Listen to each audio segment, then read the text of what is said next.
ধুর ধুর ধুর, কদিন ধরে যা বৃষ্টি শুরু হয়েছে, জীবন একেবারে জের বার করে দিল।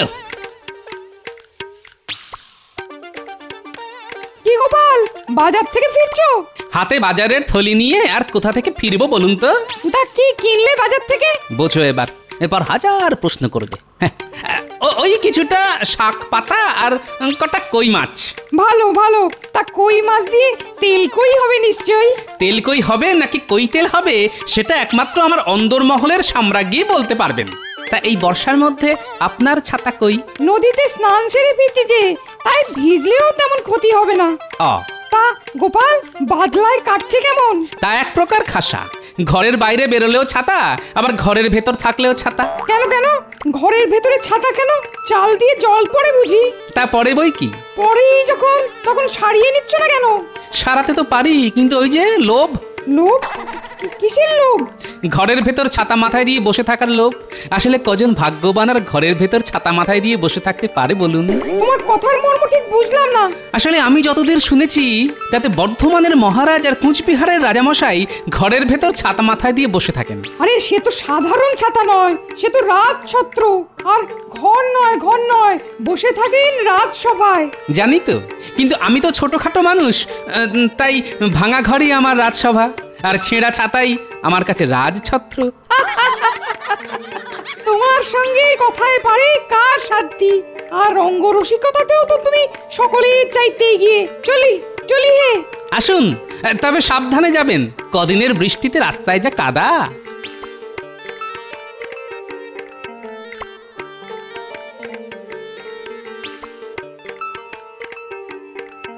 গোপাল দাদা, ও গোপাল দাদা, মহারাজ ডেকে পাঠিয়েছেন। এই বৃষ্টির মধ্যে মহারাজের ডাক কেন? কি হলো কি আবার? সে আমি বলতে পারবো না, মহারাজ শুধু বললেন খুব তাড়াতাড়ি যেতে। ও হ্যাঁ, খাম্বাজরাজ এসেছেন। এই বৃষ্টি বাদলার মধ্যে খাম্বাজরাজ? আচ্ছা তুমি এগো, আমি বাড়িতে বাজারের থলিটা ফেলে দিয়েই আসছি।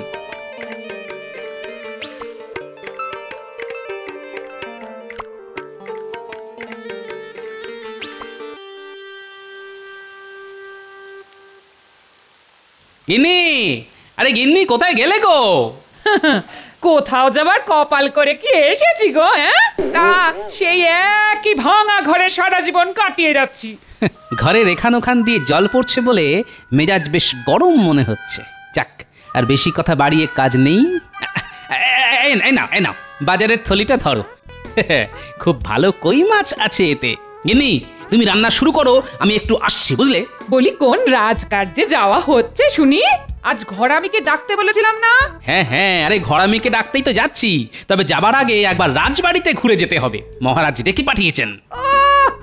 আবার সেই মহারাজ? কি মন্দ রে, মহারাজ যে তোমাকে বশ করেছেন কে জানে।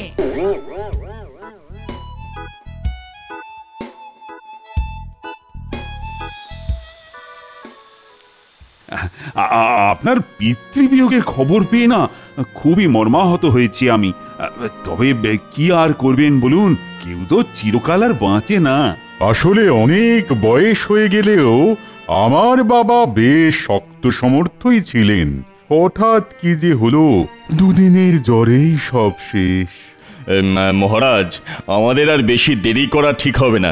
বৃষ্টিটা বাড়ছে, তাই যা বলতে এসেছেন সেটা বলে দিন। ও হ্যাঁ, বলছি। এসো গোপাল। গোপালও এসে গেছে, ভালো। হ্যাঁ, আপনি আসাতে আমি ওকে খবর পাঠিয়েছিলাম। আসলে মহারাজ কৃষ্ণচন্দ্র, কদিন বাদেই তো বাবার শ্রাদ্ধের অনুষ্ঠান, তাই আমি তোমার দ্বারস্থ হয়েছি। ওই দিন আমার বাড়ি এসে আমাকে পিতৃদায় থেকে মুক্ত করতে হবে তোমায়। হ্যাঁ, যাবো বই কি, নিশ্চয়ই যাব। তবে যা লাগাতার বর্ষা চলছে। ওসব কোনো কথা শুনবো না আমি, তোমাকে আসতেই হবে। গোপাল, তোমারও নিমন্ত্রণ রইল, আসতে হবে কিন্তু। আসলে নিন্দুকেরা আড়ালে আবডালে বলে আমি নাকি মহারাজের ছায়া, তা মূর্তি গেলে ছায়া তো যাবেই। বেড়ে বলেছো তো গোপাল। তাহলে ওই কথাই রইল, আগামী বুধবার শ্রাদ্ধ, ওই দিন তোমরা আসছো, কেমন? এ কি মন্ত্রী, তুমি এমন ঠিক করে হাসছো কেন? বারে, হাসবো না? এতদিন রাজা কৃষ্ণচন্দ্রের পাগড়ি ঢাকা মাথাই আমরা দেখে এসেছি, কিন্তু আজ পাগড়ি খোলা। আর দেখুন দেখুন মহারাজ, কৃষ্ণচন্দ্রের মাথায় পাকা চুল। কই দেখি দেখি।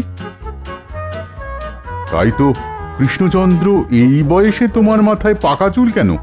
ইয়ে মানে আসলে রাজ্য চালানোর চিন্তা তো, মনে হয় ওই চিন্তাতেই চিন্তা? দেখো, রাজ্য আমিও চালাই, আর তোমার থেকে আমার বয়সও বেশি। কই, আমার মাথায় একটা চুলো তো এখনো পাকেনি।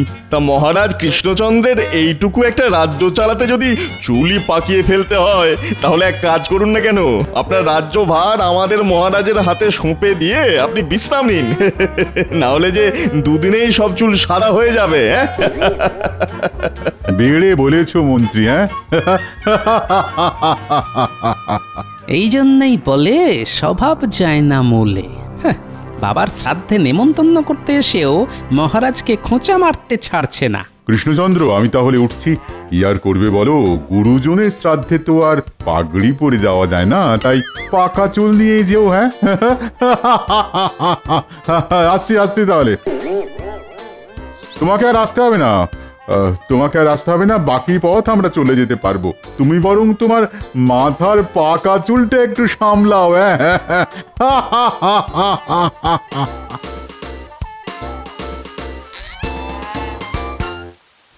আমার মাথার পাকা চুল নিয়ে কেমন টিপ্পনি কেটে গেল দেখলে গোপাল? তাই তো দেখলাম। শ্রাদ্ধের অনুষ্ঠানে তো আর পাগড়ি মাথায় দিয়ে যাওয়া শোভা পায় না।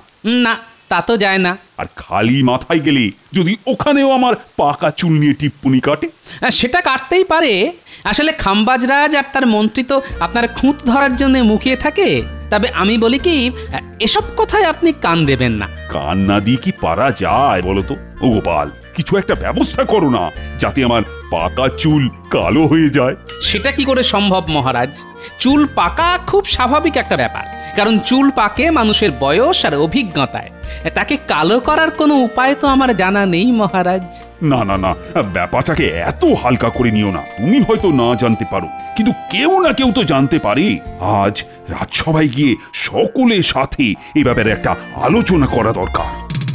শোনো, আজ তোমাদের সাথে একটা বিষয় নিয়ে আলোচনা করতে চাই। আচ্ছা, পাকা চুলকে কালো করা যায় কিভাবে? পাকা চুলকে কালো? এ তো আচ্ছা ঝামেলা ভালো। না মহারাজ, আমার তেমন কিছু জানা নেই। কথায় কথায় ছড়া কাটা ছাড়া তোমার যে আর কিছু জানা নেই, সেটা আমার ভালো করে জানা আছে। বিজ্ঞানী, তা তুমি কি কোনো আলোকপাত করতে পারো? মহারাজ, পাকা চুলকে কালো করা নিয়ে কোনো পরীক্ষা এ যাবৎ আমি করিনি, তবে আপনি বললে শুরু করতে পারি। তাহলে আজ থেকেই শুরু করে ফেলো নাকি? একটা কথা আগেই বলে রাখি মহারাজ, এই পরীক্ষার ফল পেতে কিন্তু বেশ কিছুদিন লেগে যাবে। সর্বনাশ, বেশ কিছুদিন? কিন্তু আমার যে খুব তাড়াতাড়ি চাই, মানে আগামী সোমমঙ্গলবারের মধ্যেই। ক্ষমা করবেন মহারাজ, এত তাড়াতাড়ি এসব পরীক্ষার ফল পাওয়া যায় না। হয়তো তাড়াতাড়ি করে কিছু একটা বানিয়ে দিলাম, কিন্তু তাতে করে যদি উল্টো ফল হয়, যদি মাথার সামান্য কটা পাকা চুল কালো না হয়ে মাথার সব চুল সাদা হয়ে যায় বা উঠে যায়, তাহলে? মহারাজ যে কেন পাকা চুল নিয়ে এত মাতামাতি করছেন কে জানে। আচ্ছা, আর কি কেউ জানো? ও মন্ত্রী, এই সুযোগে যদি কিছু একটা করে মহারাজের কাছ থেকে কিছু হাতিয়ে নেওয়া যায়।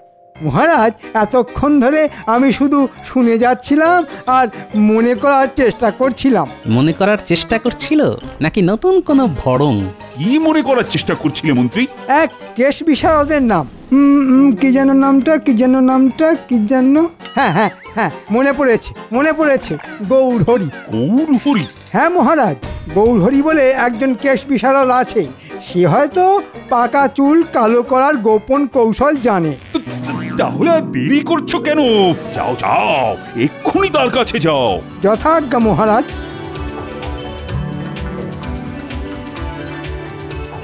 দেখলে তো গোপাল, পাকা চুল কালো করার উপায় আছে। আসলে তুমি না দিনে দিনে একটা অকর্মার ঢেঁকি হয়ে যাচ্ছ।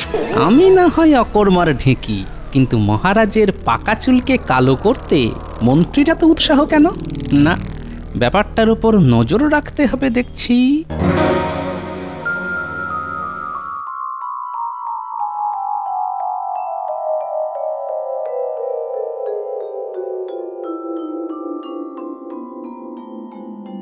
আলকাতরা লাগাচ্ছে না? এই তো পেয়ে গেছি। না, রাজসভা থেকে বেরোতে অনেক দেরি হয়ে গেল। বৃষ্টিটা এখন কমেছে, যাই একবার পুঁটিদের বাড়ি থেকে ঘুরে আসি। ওদের বাড়ি ঘরামির কাজ হচ্ছে শুনেছি, দেখি যদি ঘরামিকে ধরে কয়ে আমার ঘরের চালাটা একটু সারিয়ে নেওয়া যায়, না হলে গিন্নি আর আস্ত রাখবে না।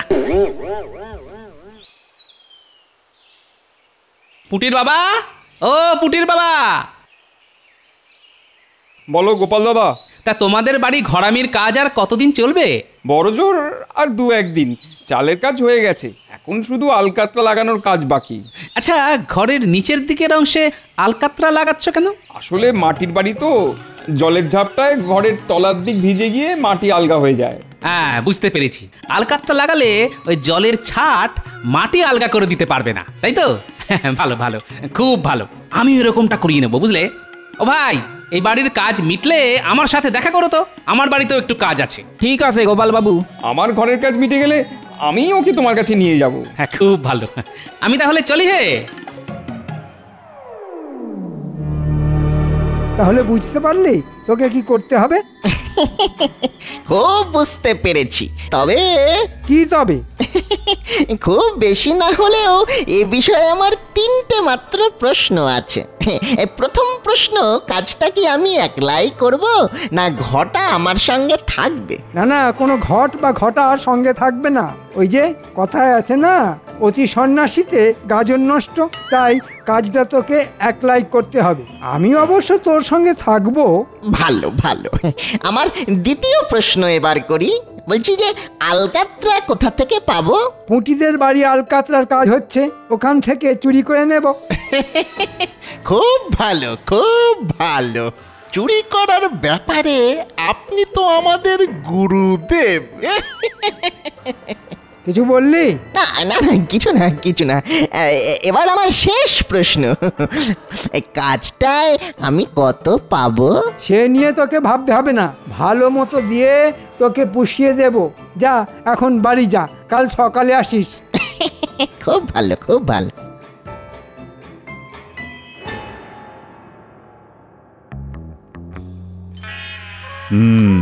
মন্ত্রী তো বলে গেল কেশ বিশারদকে নিয়ে আসবে, কিন্তু কবে আসবে? আমি এসে গেছি মহারাজ, আর সেই সাথে কেশ বিশারদের খবরও নিয়ে এসেছি। তাই নাকি? তা মন্ত্রী সে কি পারবে? খুব পারবে, তবে তার দক্ষিণাটা একটু বেশি। কত? আগে 300 মোহরের কমে সে রাজি হচ্ছে না। এই তাহলে ডেকে আনো তাকে, 300 মোহর দিতে আমি রাজি। তাহলে এখন আমি আসি? হ্যাঁ, এসো, বড় কাজের লোক তুমি।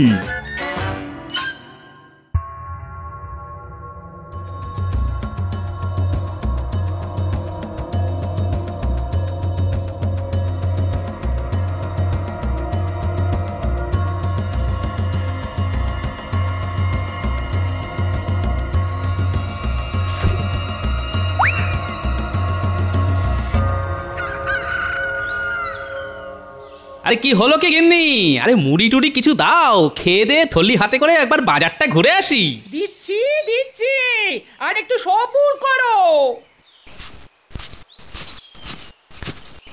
কি ব্যাপার পুঁটির বাবা, তুমি এলে, ঘরামি কই? আমার সর্বনাশ হয়ে গেছে গোপাল দাদা, আমার সর্বনাশ হয়ে গেছে। কেন, কি হয়েছে? কাল রাতে আমার বাড়ি থেকে কেউ আলকাতরা হাঁড়ি চুরি করে নিয়ে গেছে। হ্যাঁ, আলকাতরার হাঁড়ি চুরি করে নিয়ে গেছে মানে? আলকাতরার রং কালো, আবার কাঁচা চুলের রঙও কালো, তাহলে কি? চলো তো দেখি। গিন্নি, আমি একবার পুটিদের বাড়ি থেকে আসছি।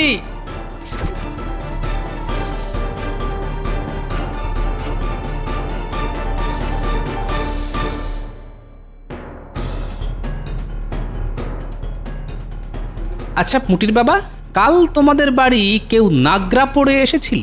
না তো, আমাদের মতো গরিব মানুষদের ঘরে নাগরা জুতো পরে কে আর আসবে? তাহলে কি মন্ত্রী? ঠিক আছে, আমি আসছি।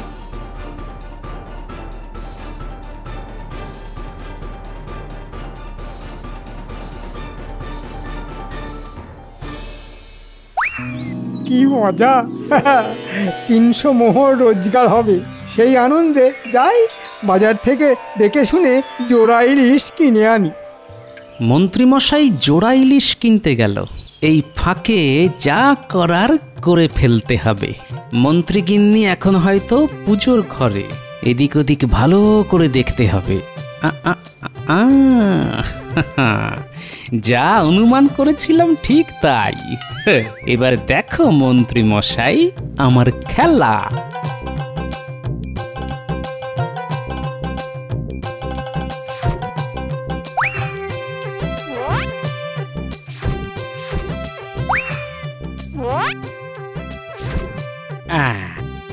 যথাস্থানে হাঁড়ি রেখে দিয়ে গেলাম। নে, এবার যত পারিস মহারাজের মাথায় মাখা।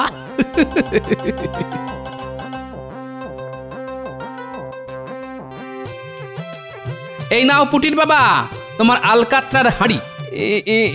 এ হাঁড়ি তুমি কোথায় পেলে? সে কথা জানতে চেও না, শুধু জেনে রাখো যা করেছি তাকে বলে চোরের ওপর বাটপাড়ি। আচ্ছা, তোমার নামটি যেন কি? আগে গৌরহরি। তা গৌরহরি, এই কালো রং থাকবে তো? কি বলছেন কি রাজামশাই, সারা জীবন থাকবে। এছাড়া জীবনে আর একটা চুলও সাদা হবে না নতুন করে। বলছো? বলছি মানে, এ আমার বাপ ঠাকুরদার গবেষণার ফল। যাকে তাকে আমি এই ভেষজ তরল দিই না, শুধু আপনি বলেই হয়ে গেছে রাজামশাই। হয়ে গেছে?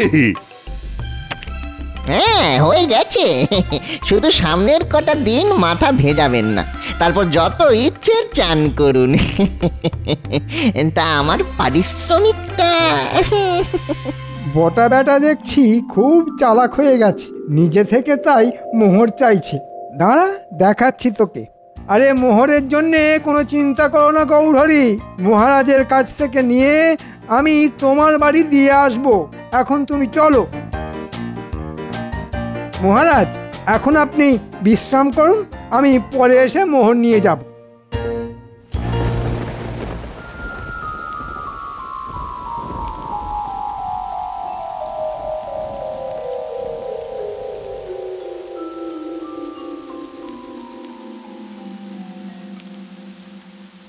কি আনন্দ, কি আনন্দ! আর যে একটাও পাকা চুল নেই। ভেতরে আসতে পারি মহারাজ? আরে আসবে বই কি, অবশ্যই আসবে। আর এসে নিজের চোখে দেখে যাও, মন্ত্রী রানা কেশ বিশারদ কি অসাধ্য সাধনটাই না করেছে। সত্যি গোপাল, তুমি না দিন দিন একটা অকর্মা ধাড়ি হয়ে যাচ্ছ। তা হয়তো হচ্ছি, তবে কাল খাম্বাজ রাজার বাড়ি যাবেন তো? আরে সে তো যাবই, আর তাকে গিয়ে এই কালো চুলও দেখিয়ে আসবো। কিন্তু যা বৃষ্টি, সে নিয়ে তোমায় চিন্তা করতে হবে না, আমি ঢাকনা দেওয়া রথে চড়েই যাব। যথা আজ্ঞা মহারাজ।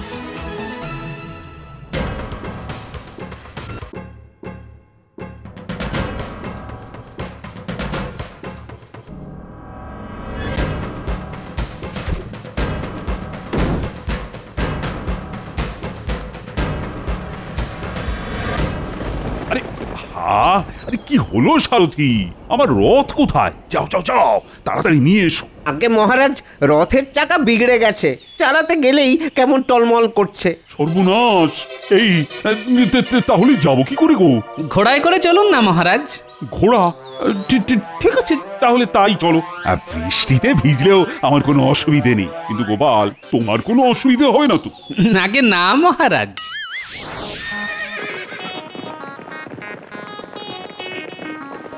কি মুশকিল! এ তো ঝমঝমিয়ে বৃষ্টি নামলো। সামনের ওই গাছের তলায় গিয়ে দাঁড়াবেন, চলুন। বৃষ্টি কমলে আবার না হয় ঘোড়া ছটাবো।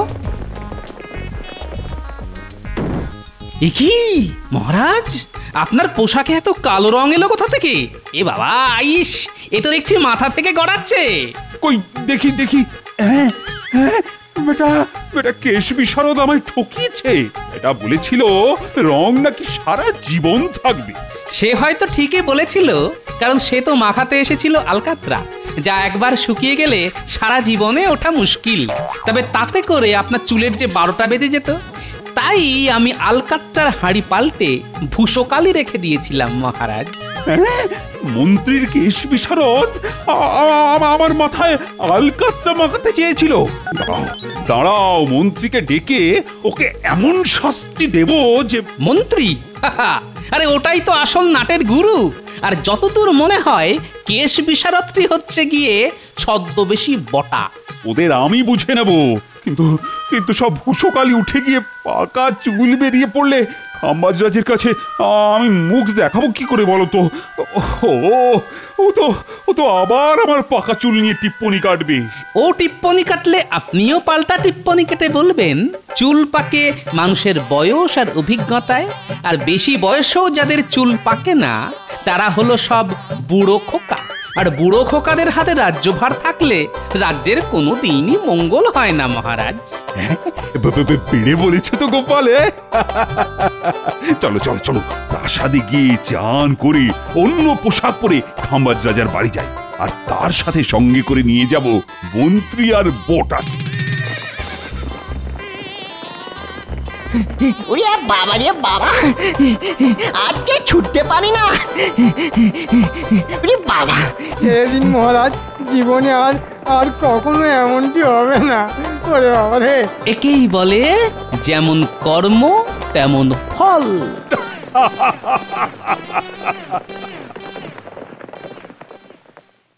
সাবস্ক্রাইব করে দিন ভাই, আর বেলটা বাজাতেও ভুলবেন না, না হলে মজা মিস করবেন।